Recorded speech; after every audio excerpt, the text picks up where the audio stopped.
Today I'm not going to pick any locks. I'm just going to tell you how I made a DD pick out of a neighbour's 6540. But before we do that, I just want to say a big thank you to a couple of people. First one being the helpful lock picker, because I've just received this. I won it in one of his giveaways. It's absolutely beautiful. It's an all brass Abus 83 CS/45 Series 1, and it's absolutely gorgeous. He knows I collect brass locks, and I mentioned that in the entry to his giveaway video, and I'm so glad I won it. I've not had a go at picking it yet. It's got one of those keyways which has got the sidebar on it, which I don't know nothing about, so I'm going to have to do a little bit of research on it, but it's a beautiful lock. So I just want to say a big massive thank you to the helpful lock picker for that. Thank you very much. Secondly, I had another couple of locks sent to me off the Irish lock picker. Two lovely locks. This first one is a matte lock 1209, beautiful lock. And then the second one is an American 1300 series. I've got a couple of 1100s, but I've not got a 1300. So this is an American 1305, and that works nice too. So I've not had a go at picking any of these locks yet. Something I'll probably do further down the line. I'm still making stuff at the moment, and this is my latest contraption.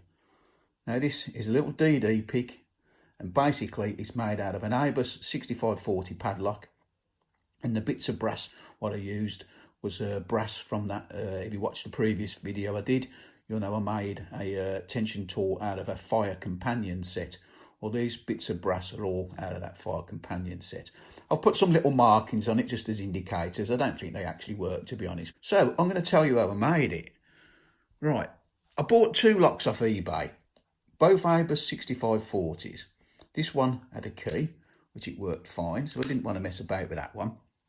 And the other one didn't have a key, and I didn't intend to make a DD pick. What I was actually trying to do was remove the pins and repin it and put a key in for it. But that went pear-shaped and I butchered it, so I decided to do something with the body, and this is what I've come up with. So originally what I tried to do was basically remove all the plugs, take the core out, repin it and get myself another working lock. I don't like throwing locks away. If I can repair them and get them working again, that's what I firstly try to do. But because it went pear-shaped and I couldn't repair it, then I thought, well, I don't want to throw it away. What can I do with it? So I came up with this idea. Basically, I've cut the sides down. You can see that groove there is where the shackle went into. That side there, you can see where your pins went in. So yeah, I've cut the sides down and I've shaped it like that purely to keep the Abus logo on the front. So that came out quite nice. Then I've got my fire companion set, and I turned down a little bit of brass to fit where the core would have gone. Now, obviously, if you haven't got a lathe, you can't do that, but you could probably find a bit of brass, the right diameter to fit the core. So you don't need a lathe to make one of these as long as you've got the bits. When I cut the front of the top off, and I took out the lock, not the lock, the bolt, what slides across, what obviously locks the shackle in place, I didn't have to drill any holes because that was already made. I'll just show you. Just take that out. So all I had to do was tap that, and I used a 7mm tap. And then again, this is just something I've machined down. Without a lathe, you can't put the knurling on it, but you don't need to put the knurling on it. You really don't need a lathe to make one of these. You could make one of these just basically out of bits of brass and the hacksaw and a tap and die set. That's it. So yeah, so I didn't need to drill that hole. I just put a 7mm tap in it. I didn't need to drill that hole because obviously the core was in there. All I needed to do was drill an hole in the top to put the tip of the DD pick in. And that was it basically. And then the second part, I wanted to make my handle a little bit bigger. So again, I just got a bit of aluminium. I drilled an hole through it.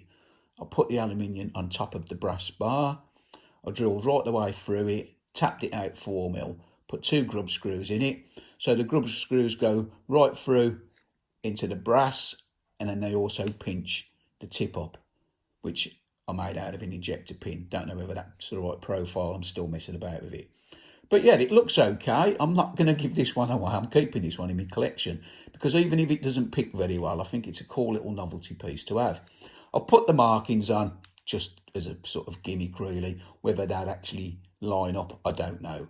And that's it. You can make yourself a cool little DD pick out of an old padlock. So yeah, that's it for now. As always, thanks for watching, and I'll see you again next time. Try it a bit.